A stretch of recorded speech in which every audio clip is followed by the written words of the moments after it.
የፋኖ ጀነራል ዘመነ ካሴ የአበባው ታደሰን መኪና በቦምብ ዶጋመድ አደረገው።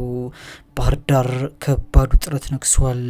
አበባው ታደሰ የብልጽግና አመራሮችን ሰብስቦ ፎክሮ ሳይጨርስ መኪናው በቦምብ ዶጋመድ ሆናለች። ሁለት የሪፐብሊካን ጋርድ አጃቢዎቹ ተገድለዋል። የአበባው ታደሰ የህይወት እስትንፋስ ይኖር ወይስ ይቋረጥ እስካሁን የታወቀ ነገር የለም። ተከታታይ ሄሊኮፕተሮች ከባህር ዳር ወደ አዲስ አበባ እየተመላለሱ ነው። አየር ወለድ ኮማንዶ ወገልሳ ላይ እየተራገፈ ነው። ባህር ዳር ጭንቅ ውስጥ ገብታለች። ዝርዝር መረጃውን ይዘናል። ይህንን የፋኖ ኦፕሬሽን ባህር ዳር ላይ የመራው ደግሞ ራሱ ፋኖ ዘመነ ካሴ መሆኑ አነጋጋሪ የሆነ ነው። ታደምጡታላችሁ። በተለይም በትናንትናው ዕለት በኢቢኤስ ላይ ቀርባ የደረሰባትን ግፍና በደል በደምቢዶሎ ዩኒቨርሲቲ ታግታ በአሸባሪው የኦነግ ሸኔ ቡድን ለበርካቶች የተደፈረችው እህታችን ብርቱካን ትናንት በኢቢኤስ ላይ መግለጫ ከሰጠች በኋላ ታሪኳንና ህይወቷን ካካፈለች በኋላ የኢቢኤስ ጋዜጠኛዋ ሉዓል መታሰር ቪዲዮ ከአየር ላይ እንዲወርድ መደረግ መላው ዓለምን እያነጋገረ ነው። ይቺ የበርካታ አማራ ሴቶች ያሉበትን ሁኔታ የገለጸችው እንስት የበርካቶችን ልብ ሰብራ በርካቶች ካይናቸው የእንባ ዘለላ እንዲወርድ ያደረገችው ጥቃት የተፈጸመባት ምስኪኗ የአማራ ወጣት ምን ገጠማት? አጠቃላይ መረጃውን አካትቻለሁ። በጎንደር ከባድ ውጊያ እየተደረገ ነው። በተለይም በላይ ጋይንት ቀጠና ከክምር ድንጋይ እስከ ነፋስ መውጫ በሶስት ቀጠናዎች ላይ የተደፈጣ ጥቃቶች ተፈጽመው ወታደራዊ መሪዎች ጭምር ሳይቀር መገደላቸው ታውቋል። መረጃውን አጠናክሬያለሁ። ጤና ይስጥልኝ አድማጭና ቤተሰቦቼ፣ እነሆ ለዛሬ የተዘጋጁ መረጃዎችን ወደ እናንተ አደርሳለሁ። ይህ አዶኒ ኒውስ ነው።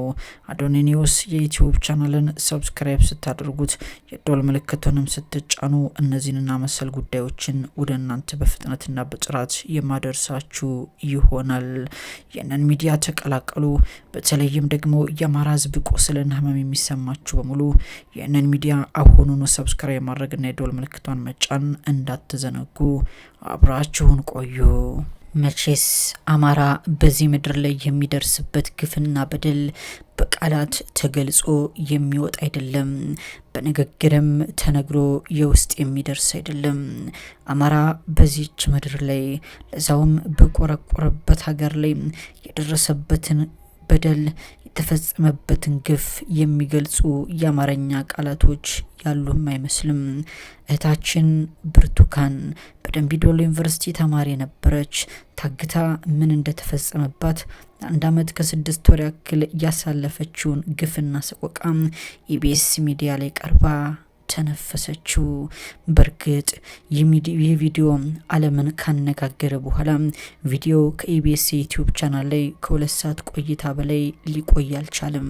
ምክንያቱም ብልጽግናን አስቆጥቷልና፣ ምክንያቱም የብልጽግና ገመናን ገልጧልና ቪዲዮ ወዲያው እንዲወርድ ተደረገ። አርቲስት ሉዓልም ወዲያውኑ ታፍና ታሰረች። የኢቢኤስ ሚዲያ ካሜራማኖችም በክትትል ውስጥ ገብተዋል።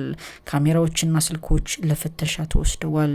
ብርሃኑ ጁላ የዋሸበት፣ ንጉሱ ጥላሁን ምንም አያመጡም ብሎ የገዛ ወገኑን አሳልፎ የሰጠበት፣ ሽመልስ አብዲሳ ቢያለቅሱ እንኳን ሶፍት እንሰጣቸዋለን ብሎ የተሳለቀበት የደምቢዶሎ የ17 ተማሪዎች እገታ ዛሬ ይፋ ወጥቷል።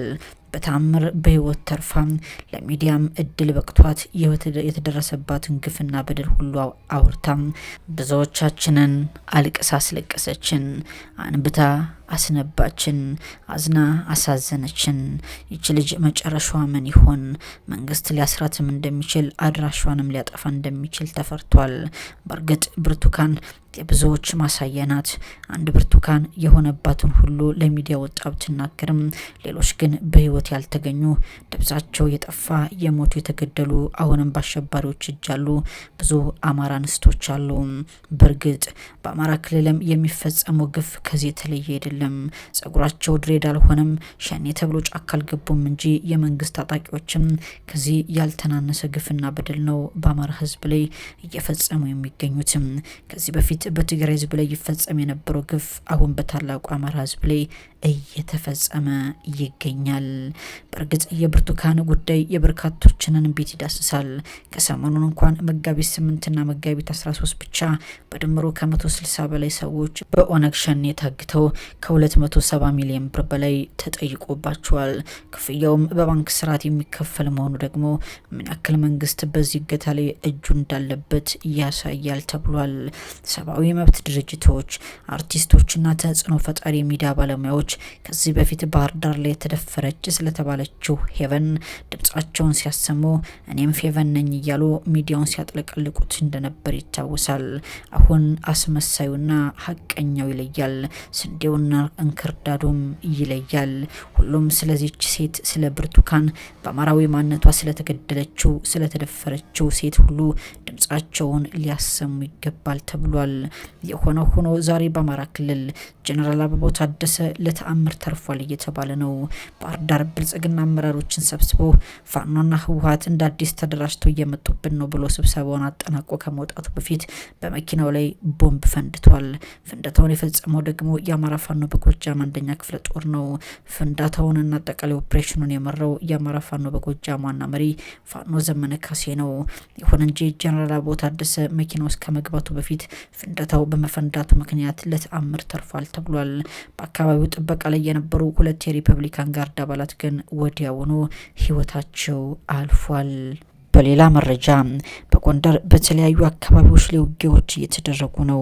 ከክምር ድንጋይ እስከ ጉብጉብና ነፋስ መውጫ የደፈጣ ጥቃቶች ተፈጽመዋል። የፊት ለፊት ትንቅንቆችም ተደርገዋል። በጉብጉብ በፒካፕ ላይ የተፈጸመ የደፈጣ ጥቃት የመከላከያ አዛዥን ጨምሮ በርካታ የመንግስት ወታደሮች እንዲሁም በአካባቢው የነበሩ ንጹሃን መሞታቸው ተነግሯል።